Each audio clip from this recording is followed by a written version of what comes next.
আজকে যাচ্ছি একজন ইউটিউবারকে সাজাতে। ওর নাম রিয়াঙ্কা। কম বেশি ওকে সবাই তোমরা চেনো, যে যে চেনো একটু কমেন্ট করো। তো ওর লোকেশান ছিল হবিবপুর। আমার টাইম ছিল 3:30। তো আমি 3:30 এক্স্যাক্ট পৌঁছে গেছিলাম।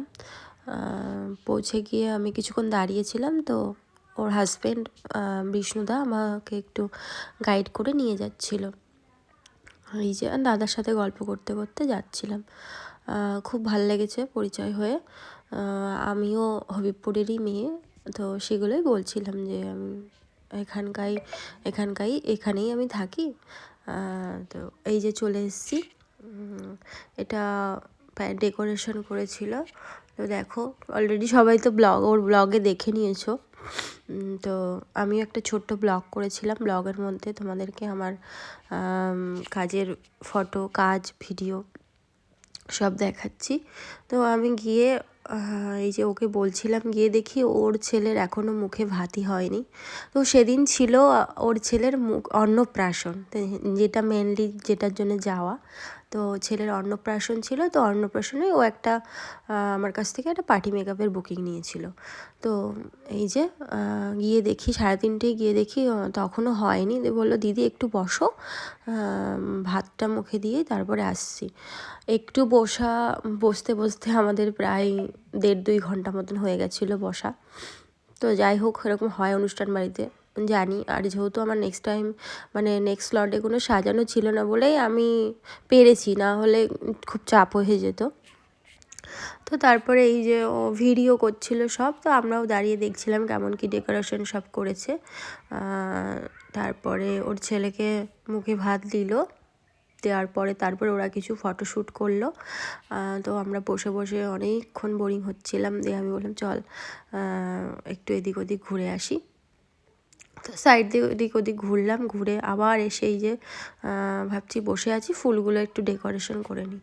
তো ফুলগুলো একটু ডেকোরেশন করার পরে তো তারপরে ও আজ 5:30 মতন আসলো। এসে অলরেডি গেস্ট আস্তে আস্তে আসা শুরু করে দিচ্ছিল। ওর অনুষ্ঠানটা ছিল রাতের অনুষ্ঠান। তো তারপরে তাড়াহুড়ো করে এই যে বেস করছি। আর বোধহয় 3বার কারেন্ট চলে গেছিলো। তো কারেন্ট চলে গেলে খুবই অসুবিধা হয়ে যায়। বেস করার সময়ই কারেন্টটা চলে গেছিলো। ও বলছিল জানো তো কখনো কারেন্ট যায় না আমাদের এখানে। এখন তো সত্যি কোথাওই সেভাবে কারেন্ট যায় না। আমার ওরকম হয়, আমার যেদিন খুব ইম্পর্ট্যান্ট কাজ থাকে সেদিন দেখবো বারবার কারেন্ট যাচ্ছে। তো সেটাই ওই গল্প করছিলাম। তো এই যে আমরা ফোনের ফ্ল্যাশ লাইট, আমার মেকআপের লাইট সব এগুলো জ্বালিয়ে করছিলাম। দিয়ে করতে দেন মেকআপ কমপ্লিট করে হেয়ারটা যখন ধরেছি তখনই ওর গেস্ট এসেছিলো। তো ওর বেস্ট ফ্রেন্ড যে মন্দিরা, তো মন্দিরাকেও অনেকে চেনো। আমিও ওর ব্লগ দেখি। তো আমার খুব ভাল লেগেছে ওর সাথে পরিচয় হয়ে। এই যে আমি হাই করে নিলাম একটু, ও বললো হাই। তো খুব সুন্দর একটা রিভিউ দিয়েছে মন্দিরাদি। তো আমার নাম্বারও নিয়েছে, বলেছে খুব সুন্দর হাতের কাজ। অলরেডি রিভিউটা তোমরা আমার পেজের ভিডিওতে দেখতেই পেরেছো। খুব সুন্দর করে বলেছে, আর এত মিষ্টি না, ফোন থেকে যেন সামনে বেশি সুন্দর দেখতে। সেটাও আমি ওকে আসার সময় বলে এসেছিলাম, তুমি খুব মিষ্টি, ফোন থেকে সামনে বেশি সুন্দর দেখতে। তো খুব সুন্দর একটা রিভিউ দিয়েছে, যেটা আমার খুব ভালো লেগেছে। দেন তারপরে হেয়ারস্টাইল কমপ্লিট করে ফুলগুলো লাগাচ্ছিলাম। আর আমি আজকে যেই ফুলটা দিয়ে কাজ করেছি, তো ফুলটা আমি নিজেই ও আমাকে বলেছিল দিদি তুমি ফুল নিয়ে এসো। তো আমি নিজেই পছন্দ করে ফুলটা এনেছি। এই ফুল দিয়ে আমি ফার্স্ট টাইম কাজ করছি। ফুলটা ডেইজি, আই থিঙ্ক ডেইজি নাম।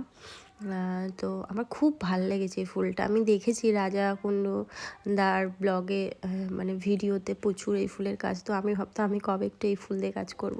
তো আমি পছন্দ করে ফুলটা ওর জন্য নিয়ে গেছিলাম, ও যেহেতু বলেই দিয়েছিল। তো আর হেয়ারটা ও আমার মতো ও একরকম বলেছিল, আমি বললাম না এরকম করো। তো বললো ঠিক আছে। তো কেমন হয়েছে হেয়ার স্টাইলটা একটু জানি। ওর মুখটা একদমই মিষ্টি আর খুব ছোট্ট। তো হেয়ার স্টাইলটা এর জন্যে এইভাবে একটু মেসি কার্লের মধ্যে করেছি। দিয়ে তারপরে শাড়ি পরিয়ে জুয়েলারি পরিয়ে দিচ্ছিলাম। দেন ফাইনাল লুকটা তোমরা দেখতেই পারবে কেমন হয়েছে জানিও। দেখা হবে নেক্সট ব্লগে।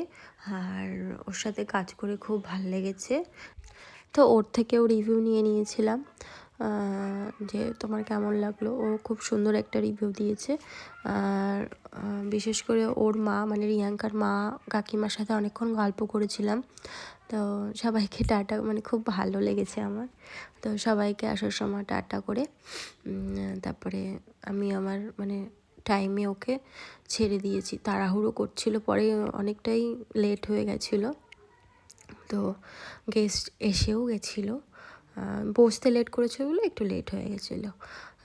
দেন এটা হচ্ছে ফাইনাল লুক। কেমন হয়েছে জানিও। আর সেদিন প্রচণ্ড ঠান্ডা ছিল, প্রচণ্ড মানে প্রচণ্ড। এবার আমি জানি তো তাড়াতাড়ি চলে আসবো, আমি মানে মোটা কিছু নিয়ে যাইনি, এই যে কাঁপতে কাঁপতে বাড়ি যাচ্ছিলাম।